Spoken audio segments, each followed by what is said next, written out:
Hello everyone, welcome to DSS online classes. This is Reena Chaurasia, your computer teacher. Today we are going to revise question answer of chapter 9. Chapter 9 is www and email. So first question is, what is the graphical side of the internet? And answer is World Wide Web. Question ये है कि internet का graphical site क्या होता है। Answer है world wide web. Means कि world wide web को हम इंटरनेट का ग्राफिकल साइट कहते हैं। Moving to the next question, question number 2, what is a search engine? Answer is search engines are websites specifically used to search information from the www। Search engine क्या होता है? तो search engines websites होते हैं जो specifically www से information search करने के लिए यूज़ किया जाता है। ठीक है, मतलब कि अगर आपको कुछ सर्च करना है तो आप किसकी हेल्प से सर्च करेंगे? सर्च इंजन की हेल्प से सर्च करेंगे। ठीक है, और फिर वो सर्च इंजन क्या करेगा? www पे जो इंफॉर्मेशन रहेगी उस इंफॉर्मेशन में से सर्च करके आपको रिजल्ट देगी। ठीक है, next question is define a web page. Answer is a digital page of information on the internet that can contain text, pictures, animation and sound. Web page को डिफाइन करना है, तो वेब पेज को कैसे हम डिफाइन करेंगे? तो हम ऐसे डिफाइन कर सकते हैं कि web page is a digital page of information. Web page क्या होता है? इंटरनेट पर इंफॉर्मेशन का डिजिटल पेज होता है जिसमें क्या क्या हो सकता है? जिसमें टेक्स्ट हो सकता है, पिक्चर हो सकता है, एनिमेशन हो सकता है और साउंड हो सकता है। ठीक है, तो वेब पेज क्या होता है? इंटरनेट पे जो डिजिटल पेज होता है इंफॉर्मेशन का, उसी को हम कहते हैं वेब पेज। और वो वेब पेज टेक्स्ट कंटेन कर सकता है, पिक्चर कंटेन कर सकता है, एनिमेशन और साउंड। ठीक है, next question is what is a hyperlink? An image or a portion of text which when clicked upon opens the linked web page. Hyperlink क्या होता है? तो हाइपरलिंक एक इमेज या पोर्शन ऑफ टेक्स्ट होता है जिस पर जब हम क्लिक करते हैं तो उससे लिंक्ड जो वेब पेज होता है वो वेब पेज ओपन हो जाता है। Next question is what is the specific address of a document on the internet called? Answer is uniform resource locator, URL। Question ये कह रहा है कि इंटरनेट पर जो डॉक्यूमेंट का स्पेसिफिक एड्रेस होता है, इंटरनेट पे ढेर सारा डॉक्यूमेंट है, हर डॉक्यूमेंट का कुछ स्पेसिफिक एड्रेस होता है, तो उस स्पेसिफिक एड्रेस को हम क्या कहते हैं? तो उस स्पेसिफिक एड्रेस को कहते हैं यूनिफॉर्म रिसोर्स लोकेटर, या शॉर्ट में हम कह सकते हैं URL। Next question is what is downloading? Answer is transferring information from the internet on to your computer. Downloading क्या होता है? तो डाउनलोडिंग का मतलब होता है कि इंटरनेट पर कोई इंफॉर्मेशन अवेलेबल है, उस इंफॉर्मेशन को अपने कंप्यूटर पर ट्रांसफ़र करने को कहते हैं downloading. Okay, now question number 7, what is an attachment in an email? Email में अटैचमेंट क्या होता है? Answer is an email attachment is a computer file sent along with an email message. तो ईमेल अटैचमेंट क्या होता है? Email attachment एक computer file होती है जो हम अपने ईमेल मैसेज के साथ भेजते हैं। ठीक है, जैसे हमने कुछ मैसेज ईमेल टाइप किया, एक हैप्पी न्यू ईयर, और उसके साथ हमने एक हैप्पी न्यू ईयर का फ़ोटो लगा दिया और उस फोटो को सेंड कर दिया उस ईमेल के साथ, तो उस फोटो को हम क्या कहेंगे कि वो एक अटैचमेंट है। ठीक है, now question number 8। Question number 8 is what is the use of Google Translate? What is the use of Google Translate? Answer is you can translate text, handwriting, photos and speech in over 100 languages with the Google translate.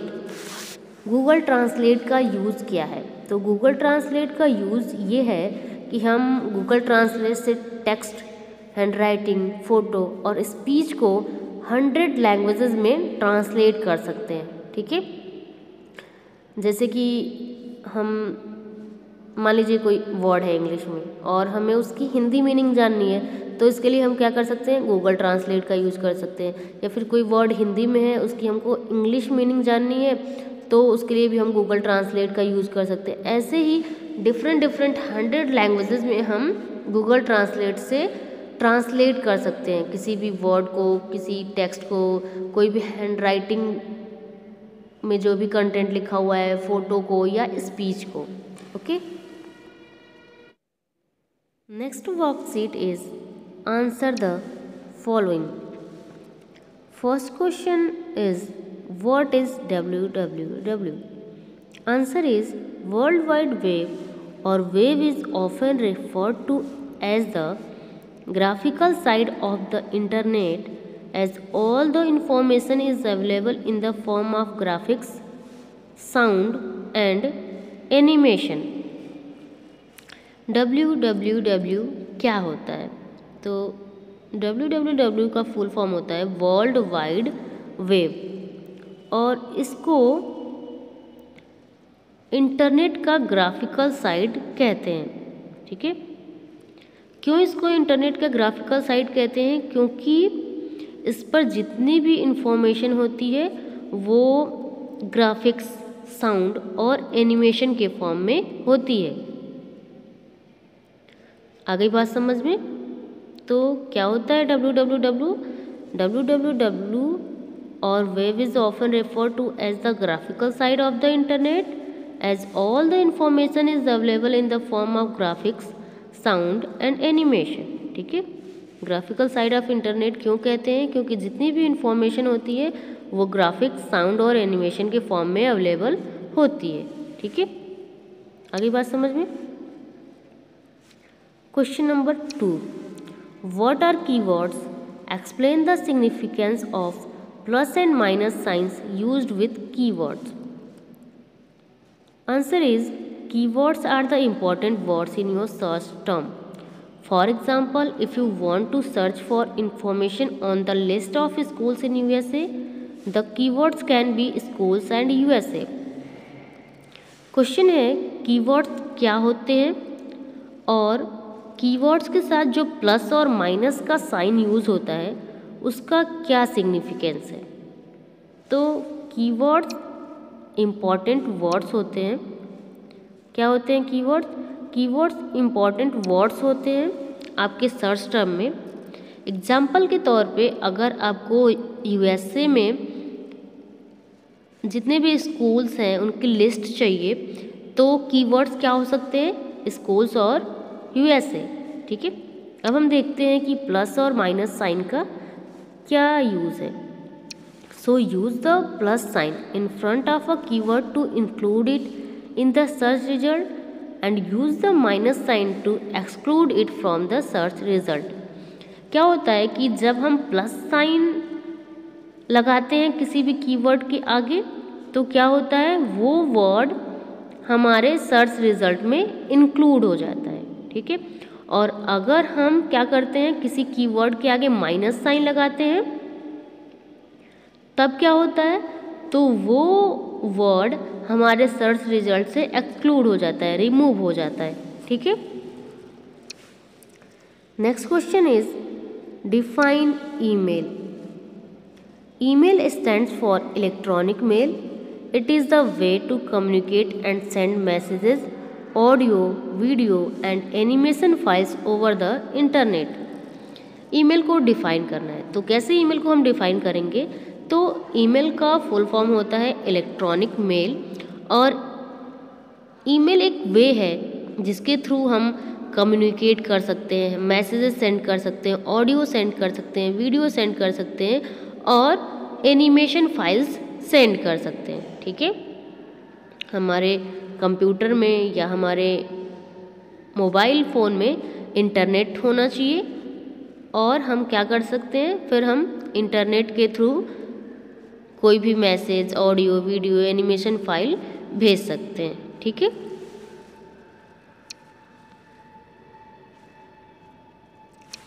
Which fields are there in a mail composing window? Explain their purpose. Mail composing window में कौन कौन से fields होते हैं और उनके purpose क्या होते हैं वो एक्सप्लेन करना है। आंसर इज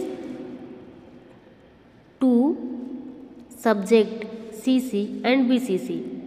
तो कितने फील्ड्स के बारे में आपको इसमें जानना है, तो 4 फील्ड्स के बारे में जानना है जो कि मेल कंपोजिंग विंडो में आपको दिखाई देते हैं। ये चारों फील्ड, ये कौन कौन से फील्ड हैं, ये फर्स्ट है आपका to field, second is subject field, third is CC field and fourth is BCC field. तो सबसे पहले हम जानते हैं टू फील्ड के बारे में। ये टू फील्ड क्या है। Enter the email address of the person you are sending the email to. To में हम क्या लिखते हैं, टू में हम उस पर्सन का ईमेल एड्रेस लिखते हैं जिस पर्सन को हम ईमेल सेंड कर रहे हैं। ठीक है। Next field is subject. Enter the short description for your message. अब सब्जेक्ट फील्ड में हम क्या लिखते हैं, तो सब्जेक्ट फील्ड में हम अपने मैसेज का शॉर्ट डिस्क्रिप्शन लिखते हैं। जैसे कि अगर हम किसी को एप्लीकेशन भेज रहे हैं लीव के लिए, तो सब्जेक्ट में हम क्या लिख सकते हैं, लीव एप्लीकेशन। या फिर मान लीजिए हमारा बर्थडे है और हम किसी को इनवाइट करना चाहते हैं और उसके लिए हम उसको ईमेल भेज रहे हैं, तो उस ईमेल का सब्जेक्ट क्या हो सकता है, इनविटेशन। आई बात समझ में। Next field is CC. Enter the email address of the persons to whom you want to send the copy of the email। अब सीसी फील्ड में हम क्या लिखते हैं, तो सीसी फील्ड में उन पर्सन्स का ईमेल एड्रेस एंटर करते हैं जिनको हम ईमेल की कॉपी सेंड करना चाहते हैं। Next field is BCC. अब बीसीसी फील्ड का यूज़ क्या है, क्यों हम बीसीसी फील्ड यूज़ करते हैं।